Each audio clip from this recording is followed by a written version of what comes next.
Hello and welcome to our Art Podcast with me, Matt Dean. This week's guest is someone that I discovered whilst on TikTok. Jake McNeill runs Creative Hackers, a business offering coaching and personal branding for, I'm going to get this right, multi-potentialities. And I'm going to let Jake explain that shortly. But before I bring Jake in, I'd just quickly like to explain what it was about Jake's content that resonated with me. So for years, I would have described myself pretty much as my parents and my school teachers did. Matthew has potential, but could do better, a lot better. For years, the frustration that I had with myself was matched only by those closest to me who could see that I was wasting the abilities that I'd been given. I've always been creative, but never did I deliver enough creative output. I'd always been very capable, but hugely inconsistent and undermotivated. And I'd always had brilliant ideas, but was never able to turn any of them into reality. So when I was nearly said strolled across, but when I scrolled across Jake's TikTok and he was saying things like, your deepest fear is living your entire life without fulfilling your creative potential. And you feel scattered, you feel chaotic. You're like four different people because you've multiple interests and passions that are often conflicting. And creative talent is not rare, but having the courage to share the creative talent is. Was I able to recognize myself? Just a bit. Jake, welcome to our Art Podcast. Thank you very much, Matt. Pleasure to be here. It was really, really interesting to discover your TikTok account. It seems to be doing quite well. It obviously resonates with a lot of people. And I remember scrolling through it and going, whoa, the whole kind of cycle of being stuck and the internal struggle with creativity just really, really resonated with me. And it really helps it make a lot of sense. We'll get into all that, but do you want to just give us a little bit about who you are, what your background is, and what Creative Hackers is? Sure, no problems. I started, I am a multi-potentialite, so the people I help have got the same brain as I do, right? So I started off promoting raves in the north of Scotland, and that led me on to promoting DJs. That led me to London, and I managed some of the biggest DJs in the world at the time. I started off doing PR, then I became an agent, then I became a promoter, and then I became an artist manager. And then after doing that for about 15 years, we were traveling around the world. I was, doing the whole global touring thing, which was fantastic. But ultimately, I got burnt out by doing that. So I decided to manage bands because bands finish at 10:30 at night, whereas DJs finish at 6:00 in the morning. So I thought that was a better thing to do. So I started managing pop bands in the music industry, and I managed a band called Scout for Girls, who I'm sure many people know of, who sold millions of albums. They're still selling arenas now. It's their 20th anniversary coming up next year when we got them a deal with Sony. So I did the whole music industry thing. And what I realized is that a lot of my clients were kind of stuck all the time. So I just thought we were just creative, quirky people. But of course, what I later discovered is that we're multipotentialite. A lot of us are neurodivergent. That's not to say that everybody is, but a lot of the people I worked with were neurodivergent, ADHD. And we really struggle to focus and fulfill our potential because we are multi-talented. We've got so many different ideas. We flip-flop from one idea to the next and so on. So I found I had to come up with all these kind of like strategies to help my artists basically start album projects or single projects and then finish them, because we obviously had to deliver to Warner's or Sony or Universal, whoever it might be. So I had to start building all these strategies to basically help artists deliver albums, singles, whatever it might be, the deals be, so that they could then, fulfill their contractual obligations with whatever record label they have, right? And it was the same with the tours and so on and so on. So basically I built up all these kind of strategies over 30 odd years. And I had no idea that this was something that happened out with the music industry. I just thought it was just, us quirky music industry types, right? And then, of course, when I left the music industry, I discovered that no, it's just not all creative people, but most creative people our brains are wired in a certain way, that we're multi-talented, we're multi-ideas, we've got multi-different layers of intelligence, which often conflict with each other and basically get people stuck. So I started to write about that on Substack. It took a while to get going, but for the first 18 months, there was about 200 people there. And then I started going viral on Reddit and so on, and I got that up to about 11,000.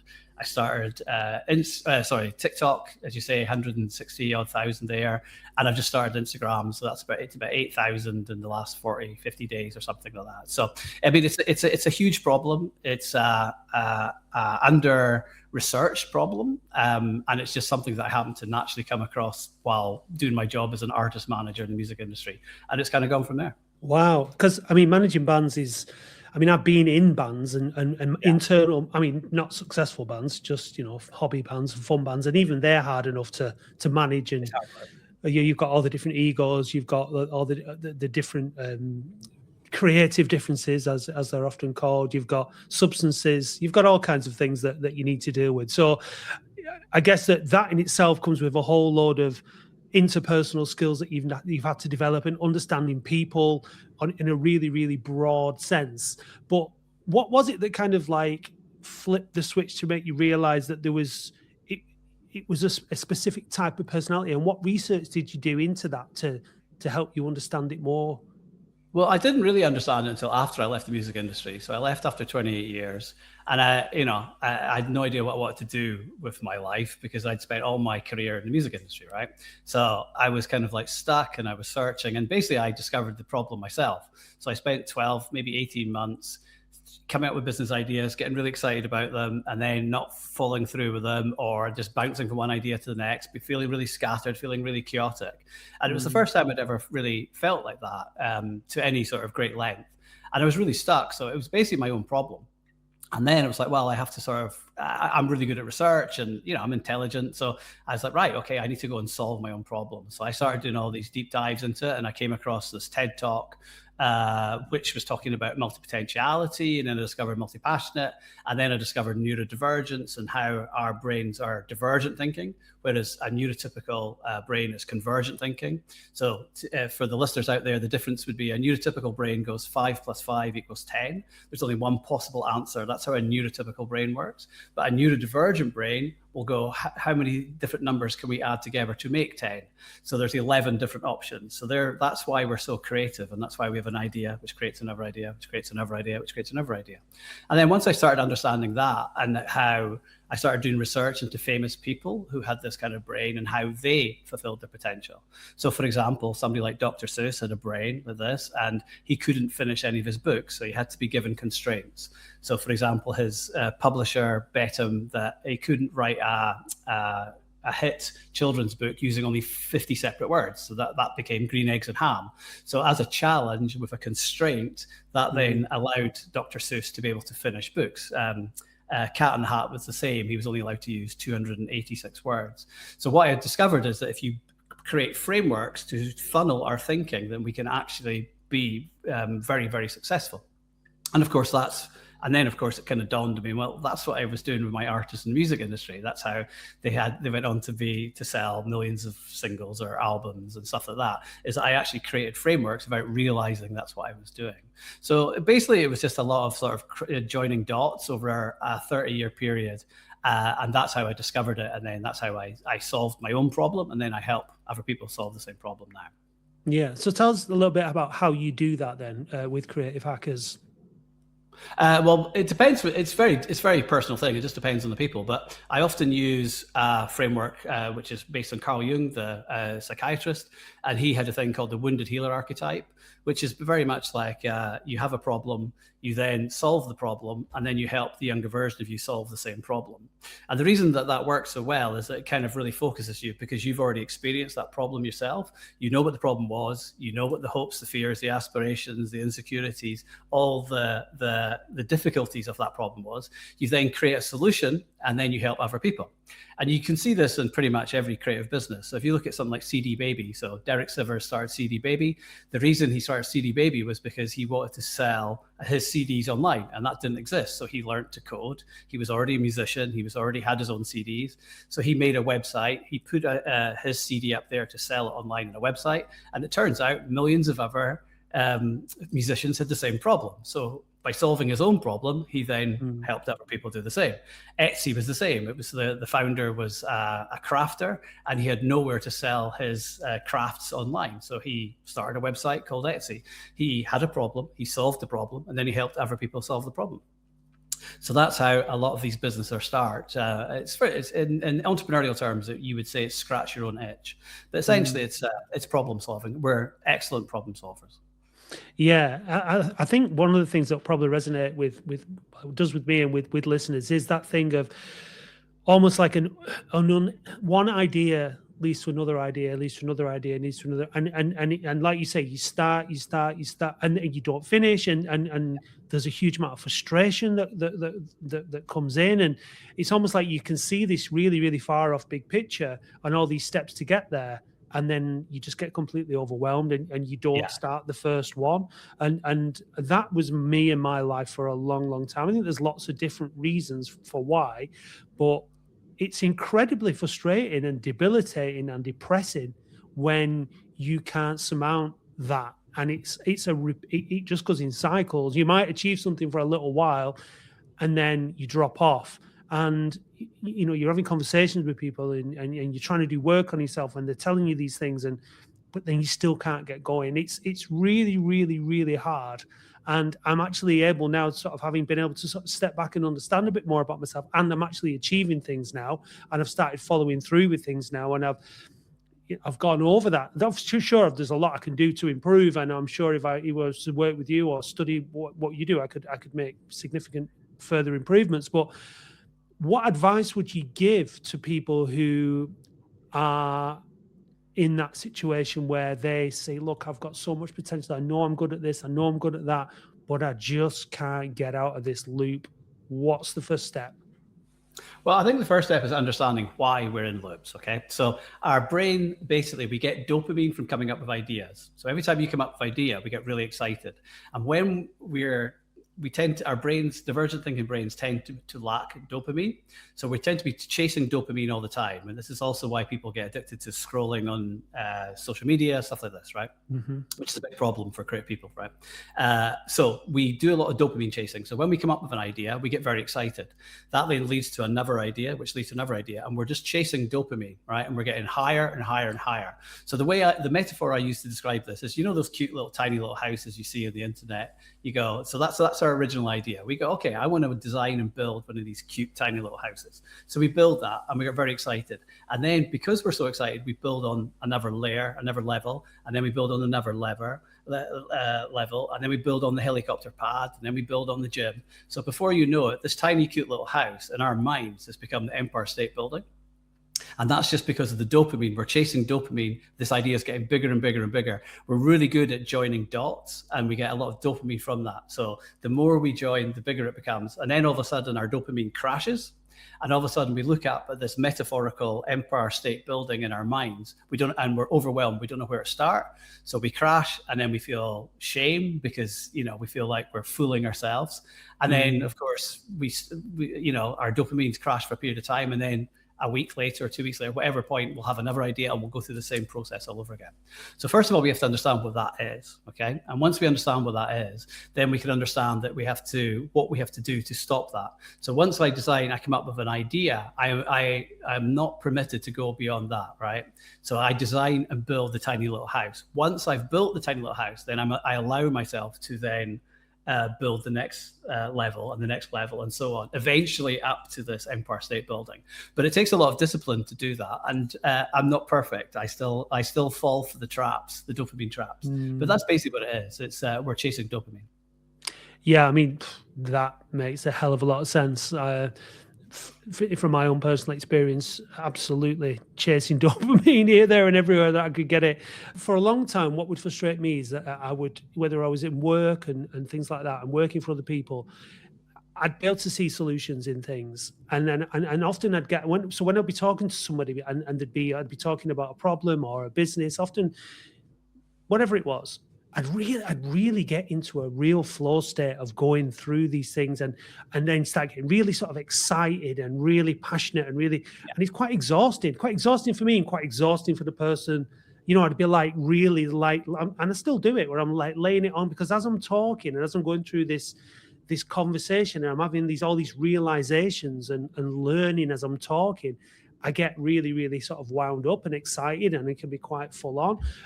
But then often in a situation where like I'm sort of maybe these aren't things that are necessarily down to me or things that I can be responsible for. I feel like I'd go through that whole process and then it wouldn't go anywhere, and it really frustrated me. But I can, now that you've explained that, I can actually understand how that was making me feel, and that dopamine of that. This is brilliant. This is really, really sort of making me. It's it's flicking my switches. I'm going through this process of problem solving and going through this journey, and it's making me feel really good. And then there is a crash at the end of it when there's no outcome, and it can happen like just from having a conversation, just from being with someone, like where I'd love to I'd always think I'm really good at solving other people's problems, but I can't sort out any of my own shit. You know what I mean? Yeah, no, that's very common. I say that we can't read the label when we're stuck in the jar, and because I'm exactly the same, by the way. I can solve everyone else's problems. When a client comes to me in a 90-minute session, I can spot all their patterns, where exactly where they're growing, their limiting beliefs. I can do everything like that in a 90-minute session because I've done hundreds of them, and but I can't do myself. So it's just it's the way it is, right? But yeah, I mean, it's a very common problem. But equally, it's been able to understand our brains. That where I mean, one of my clients describes us as pattern recognition sluts. We see patterns in everything, right? And that's why we're such good problem solvers. So when somebody else comes to us, we can be objective and say, "Oh, this is your problem here. You've got A, you've got C, you're missing B. Just plug in B, and you're good to go." But we can't do that for ourselves because obviously, we can't be objective because we have emotional baggage, we have fears, we have all the different other barriers to go through. Whereas when we're helping someone else, we don't have that emotional baggage, and therefore it's really easy for us to spot people's patterns. But the reason we're such good entrepreneurs and creative people and stuff and problem solvers is simply because of our pattern recognition skills. We can see disparate subjects and how they can bridge together. And this is true of like Steve Jobs, or, he always talked about joining the dots, or if you look at most creative genius, in fact, I would probably argue, although I can't prove that, but my hypothesis is that all creative geniuses have brains like ours, but they're able to harness and funnel them, basically. Yeah, and I think as well, it's probably a kind of where on your life journey you figure that stuff out, isn't it?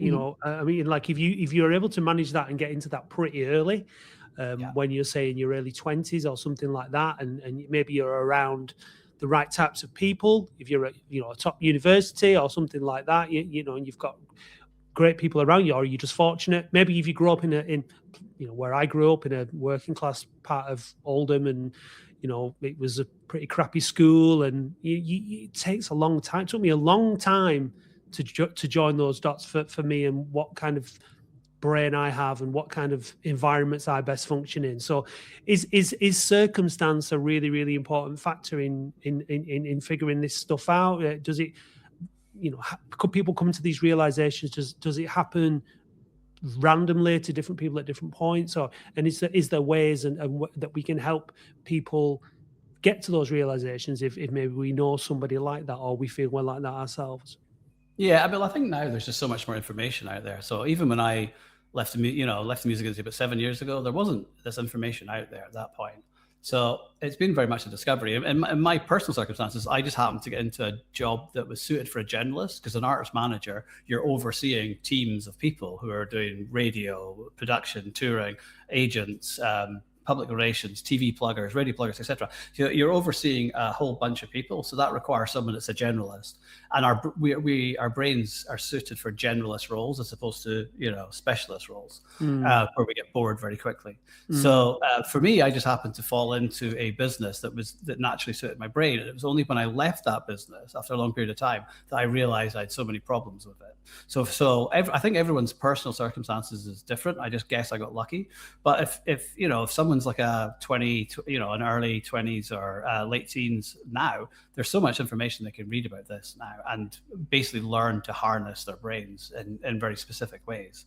I mean, it doesn't make it perfect, but it makes it powerful. So yeah. I mean, because you hear it all the time. Oh, everybody's got ADHD now. Everybody's neurodivergent now.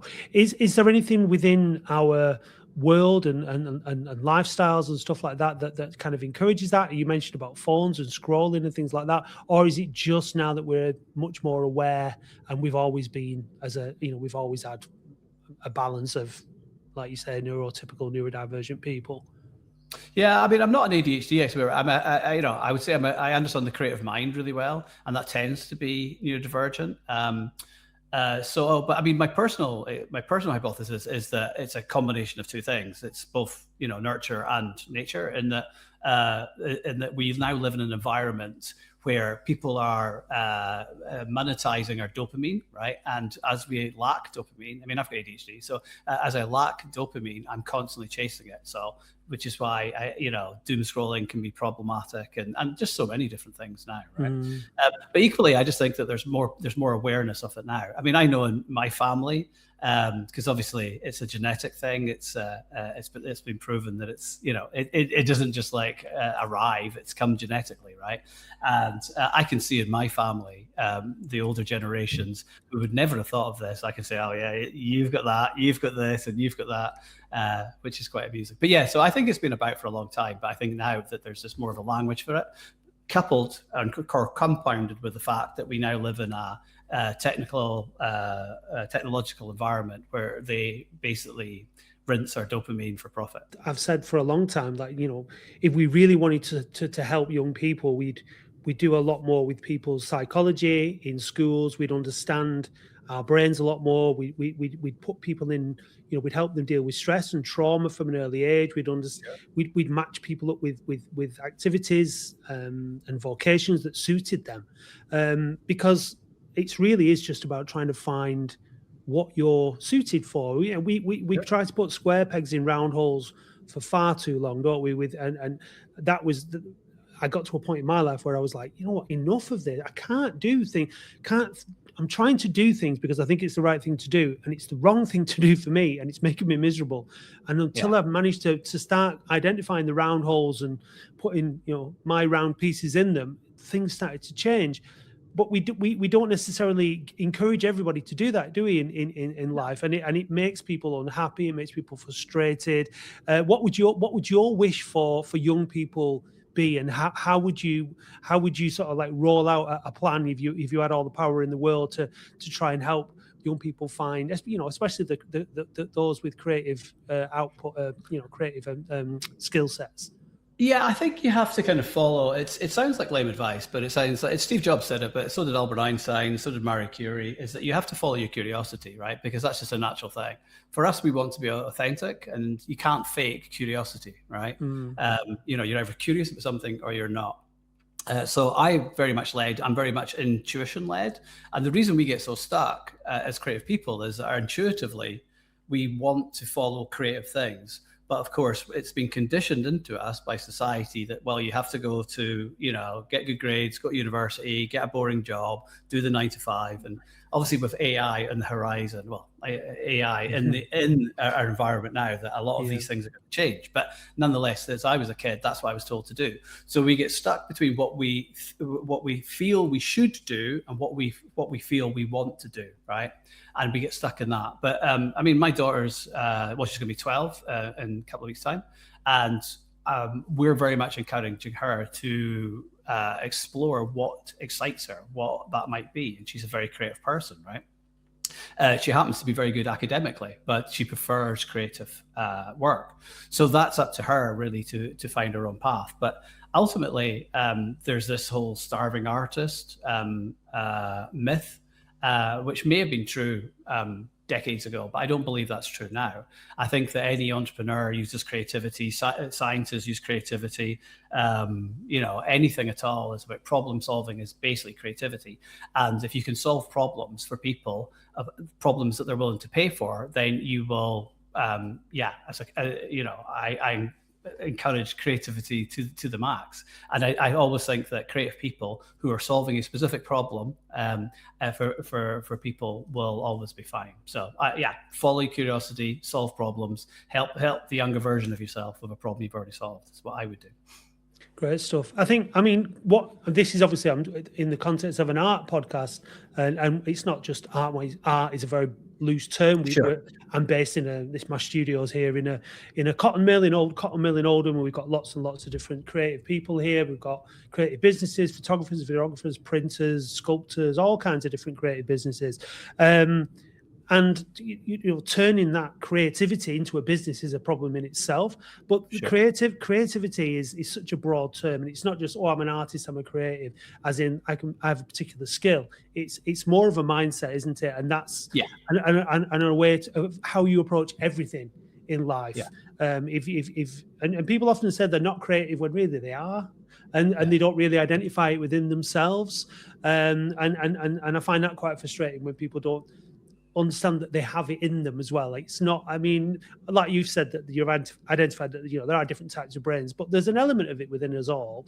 Sure. And I think did you see that study from when NASA apparently did a study on kids? Yeah, I saw that. And he said the amount they were all genius. They all displayed genius level learning or ability at a certain age, and then they followed them through life, and most of them lost it, because of the way that, like you said, the system that we move in, that we move through, discourages it, unfortunately.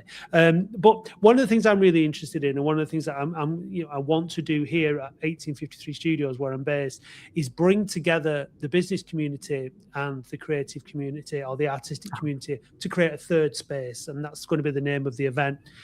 Because it's for that purpose of bringing different skill sets, different minds, different personalities together to try and solve problems for businesses and to try and solve problems for artists and creative people, and saying, look, these things need each other, these two different spheres, the business world and going into the business. You're a businessman, I'm a businessman. That whole world can be a bit dull, a bit dry, a bit kind of corporate and a bit business here.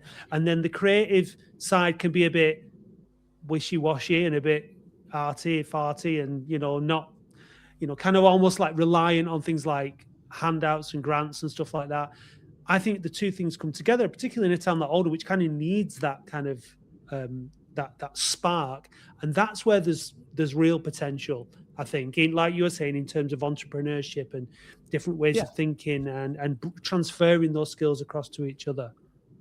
Yeah, no, absolutely. I mean, it's, I agree. We live a creative life. The creative philosophy is that we create everything. We're creating this conversation. We create our whole existence. We create our whole reality. And the thing with a lot of business people is that they're very good at the administrative side of things, but they're not good at the creative side of things. Every market is saturated, and administrators need creative people to work in tandem in order to basically get seen and heard and get noticed in saturated markets. And it's creative people that do that, right? They take something that seems mundane and they make it interesting, and that's basically what I think creative do. And I think that's where the gaps are in the market. So I would agree. Yeah. What do you think it is about your or what feedback have you got from people about, I mean, I've given you some today in this conversation, but that you've 160,000 followers on TikTok. It's a big number. What is it about your content you think that really grabs people's attention, and how much of that is really mindful and conscious about what you do, and how much of it be kind of like, oh, this seems to be working quite well, I'll do a bit more of it? No, all my content is kind of, I create content in an unusual way that pretty much the opposite of what everyone else would tell you to do. I don't work out what the audience want. I don't go, because I just get caught up in second guessing. I'd say, right, okay, what kind of content does the audience want to do? Do they want something on perfectionism? Do they want something on the fear of being seen? Do they want something on being scattered or being stuck? I have no idea, right? And if I try and do that, then I get stuck, right? And I learned that that's a David Bowie thing. Rick Rubin says it in the book, The Creative Act, but David Bowie said it before him, that he was a selfish performer because he couldn't possibly second guess what the audience wants, right? And I'm quite sure the Beatles, nobody went up to the Beatles and said, hey, could you write a song about a yellow submarine? I'm quite sure they came up with all this kind of stuff themselves, right? So the point is for creative people that you have to do what feels true to you. So basically, all my videos, all my articles are me. I have a problem. And whatever my problem is on a daily basis, right, I then create a video to solve that problem, and I put it out onto the internet. And then the people that also need that video at that particular time connect with it. And if enough people do that, it goes viral. So basically, I quite selfishly solve my own problems on a daily basis and put it out into the internet, and it finds the right people, right? Yeah, and one of the things that I read out before about creative talent is not rare, but having the courage to share the creative talent is. Is that something that you were in a position to do quite confidently, or did it take a little bit of were you shy, or how did that come about? No, I mean, I had no social media until I was 49. I didn't start creating until I was 49. So I was if you've ever the Artist's Way, most creative people know about the book The Artist's Way, Julia Cameron, and in there she refers to shadow artists, which are people that are creative people, but they hide behind other creative people. So that's what I was as an artist manager. Obviously, I was pushing people onto the stage because I was too scared to go on the stage myself. I had no idea. I was completely oblivious to my creative talents because I used all my creativity to help other people fulfill their potential. And it was only when I left the music industry and then that no longer existed, I had to then focus on myself. So no, I had to overcome the fear of being seen. I was terrified to start TikTok. I was terrified to start even Substack. I first started learning, I'm dyslexic as well, so I had to teach myself how to write because obviously school didn't understand any of these things. So I wrote for a good 6 months, maybe longer, on Reddit under pseudonyms, building up my confidence, learning how to write. So no, it was a big problem for me. But the biggest problem is for creative people is we have a fear of not being seen. In other words, we want to share our work, we want to fulfill our creative potential, but equally we have a fear of being seen. So we have a fear of we have a fear of wanting to fulfill our creative potential, but fearing we're not good enough to fulfill that potential.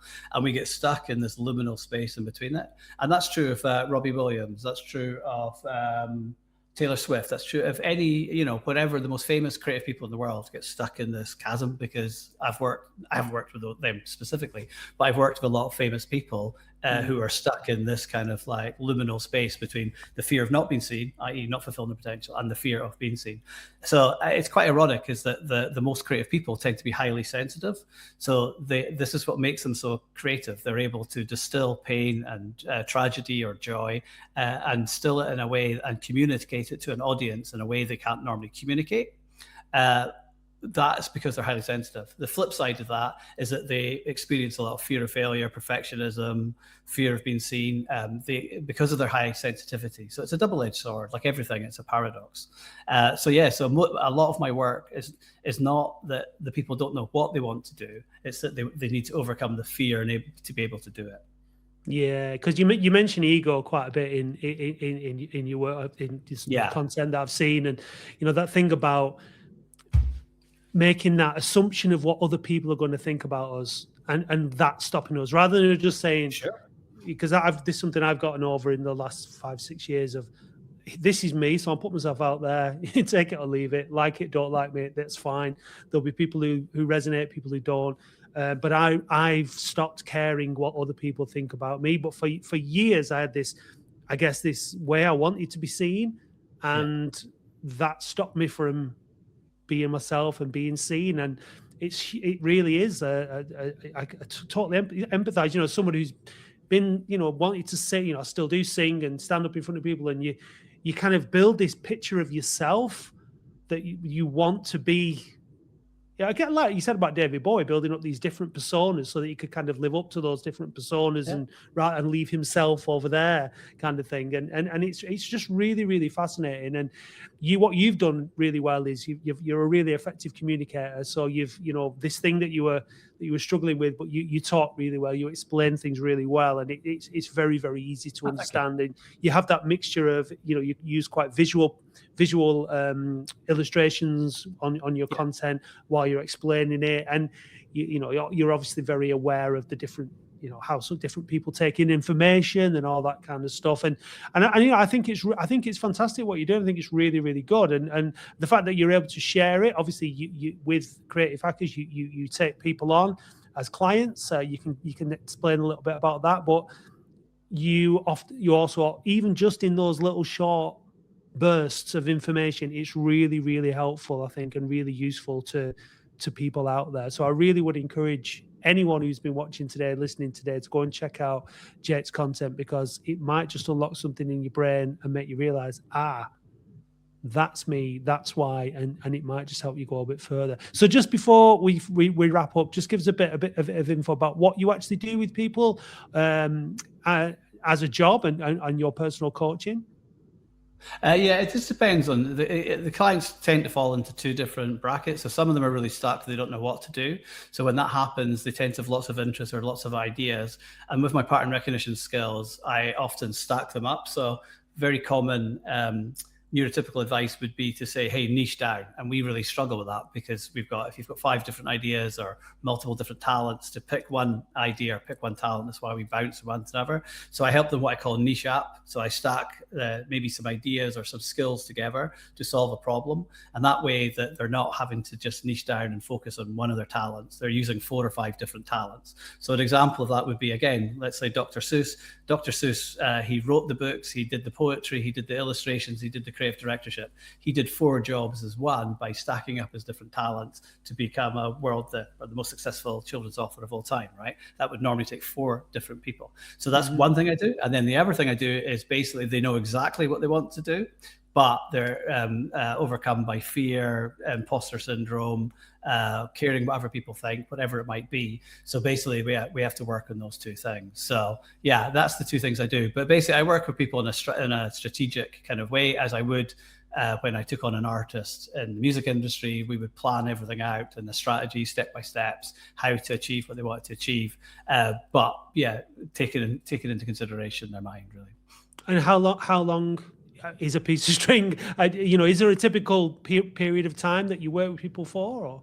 Yeah, I do like a 90-minute session as an original kind of strategy session, and for some people that's enough. Other people I've worked with for 2 years, right? It really depends. But I work for a wide range of people. It's like some of them PhD scientists, very creative people in all kinds of different realms, from scientists to artists to musicians to poets to actors to entrepreneurs, all kinds of different things. And essentially I'm a problem solver. They come and they say, oh, I'm stuck here. And for me, as I say, I can't see how I'm stuck, but I can see how other people are stuck. And it's very simple for me to say, oh, you're stuck because of X, Y, Z. There's a limiting belief here. And then we can kind of play with that and say, do you believe this is true? And I kind of like unravel this limiting belief in them. So yeah, for many people, it's 90 minutes is enough. But for a lot of people, it's longer term. It just depends on the size of the goal and how stuck they are, really. And so is this it now? Have you found the thing? This job, this business? Do you have any ambitions to take it somewhere else, or is this? Have you found your thing? Yeah, I think I very much found my thing, but equally, I still come up with ideas all the time, and I still. So, for example, we're going to start doing events again soon, because I promoted events in the music industry, for 28 years, right? And then I got burnt out, and obviously COVID happened, so everything shut down, and I haven't done anything in 7 years. So now I'm like, oh, I want to start putting on events again, right? Yeah. So we're going to do like sing-along events for mums, because my partner, the mums never have an opportunity to go out and let their hair down. So we're going to start promoting events, where they have like sing-alongs and they can go and get drunk and just take off their mask and have a good time and stuff like that. Yeah. And that's just something because I realized my partner doesn't get out, and mums are the hardest working people on the planet, right? So they deserve a night out. So yeah, so I'll always go and do different creative projects all the time. But this is a very much a core thing, and I've done it for over 35 years, right? So I'm pretty good at it. And I can work with all really interesting creative people, and I love to speak with creative people because I'm always fascinated by their perspective. I love the perspective. That's what makes a creative person interesting. Is not necessarily what they achieve, but it's their worldview on how they achieve it, right? So I could read 5 different books on the same topic, but if it's 5 different creative people, each one's got a different perspective, and I find that fascinating. So I think I'll always do this, right? But at the same time, always do different things because, hey, I'm chasing dopamine, and just like everybody else, right? And if there's a need to be met, i.e., what you've just said about your partner, and you can do that, then you'll do that, won't you? Yeah, well, I just see problems like we all do. I see problems and think, oh, okay, I could turn that into a business. But I think it can be addictive, and the problem is when you see everything as a business, right? Which is very common, and turn every single thing. But this here, it's like, oh, I was a promoter for 28 years, right? I know how to promote parties, and this is a problem, and it's like, okay, cool, I'm going to go and put it on. So for me, I do many creative experiments. So we will put on an event. And yeah, we'll do it as an experiment. And if it's something I enjoy that lights me up creatively, then I will do more. And if it's something that doesn't, I'll say, okay, cool. And I just move on. So I don't get caught up in the whole success or failure of things. I just see it as an experiment. So the experiment succeeds or the experiment fails. And then I just move on. And that's just something, I mean, again, it's something I work with clients about. And that's a kind of a creative ego separation. So that's not me that fails. It's the project or the experiment. And that's a good way of being able to separate our egos creatively from projects. So yeah, I just do things like that basically because I think it's fun. Absolutely. And like you said, I think talking is one of the reasons why I love doing podcasts myself and also helping people produce them. I get to sit in rooms and listen to interesting people talk and get a different perspective. After every single conversation, I learn something about that person, but often that helps me learn something about myself and something I can take and apply to what I'm doing. So I can imagine that what you do and the conversations you have, the people that you meet, the people that you get to talk to, it must be fascinating. And this conversation has been fascinating as well. Really, really appreciate your time. Turns out we don't live very far away from each other. Didn't know that before the conversation started. Small world. A small world indeed. But if people anywhere want to find you, where can they find you, please, Jake? Just creativehackers.co is the website, or social media. It's all Jake Creative Hackers across all the social medias. So yeah, just there. Yeah, and I'll put the links in the show notes. And I highly, highly recommend that you go and follow Jake on TikTok and get those little hits, those little dopamine hits while you're scrolling, but useful ones that you can apply to your life, your creativity, your art, your music, whatever it is, your business. Jake from Creative Hackers, thank you very much indeed for joining us on our art podcast. Well, thank you for inviting me. It's been a pleasure, Matt.